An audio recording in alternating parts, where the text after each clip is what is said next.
अगर आप भी भोजपुरी मैथिली सॉन्ग सुनना चाहते हैं तो डीजे सर्वलाल ऑफिशियल चैनल को सब्सक्राइब कर दे और साथ में बेल आइकन घंटी को भी दबा दे।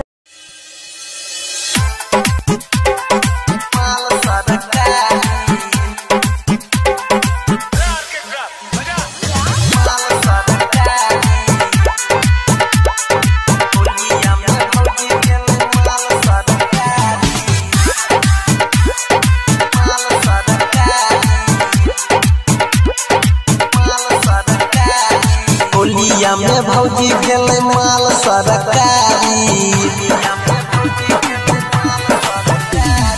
होलिया में भौजी गेले माल सरकारी। रंगब पकड़ के साया और सहारी, रंगब पकड़ के साया और सहारी। भाई रे होलिया में भौजी गेले माल सरकारी, छुए का तैयार छे हमर पिचकारी।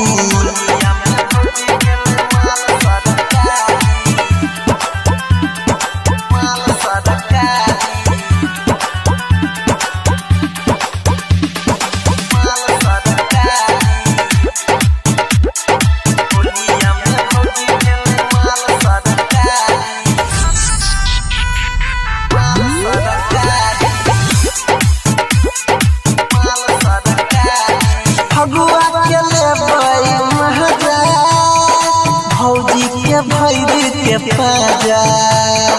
रंगबै गोरे गोरे गाल के, चिकन सामान छै ताजा।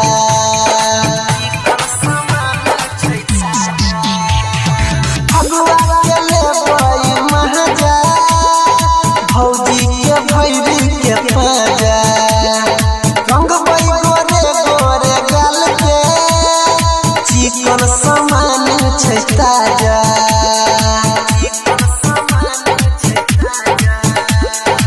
एने ओवरलोड छै हमर पिचकारी, होलिया में भौजी भेलै माल सरकारी।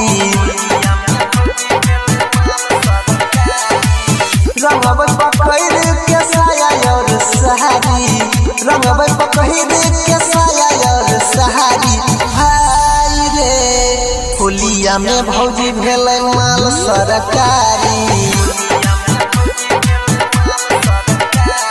छुए ला तैयार छै हमर पिचकारी।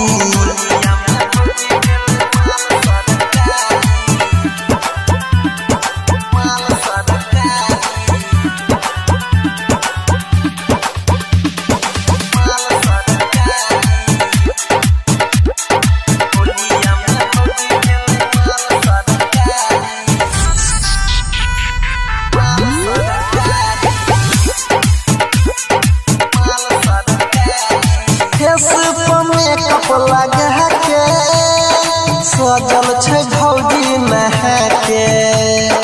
बबुआ राहुल अनिल से भागे छै भौजी लजा के।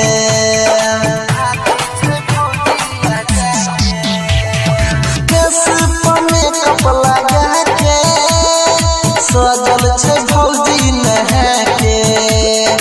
बबुआ राहुल अनिल से भागे छै भौजी लजा के।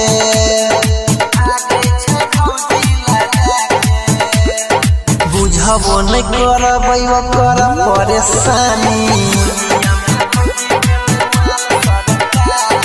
होलिया में भौजी भेलै माल सरकारी। रंगब पकड़ के साया और सहारी, रंगब पकड़ के साया और सहारी। भाई रे होलिया में भौजी भेलै माल सरकारी, छुए ला तैयार छै हमर पिचकारी।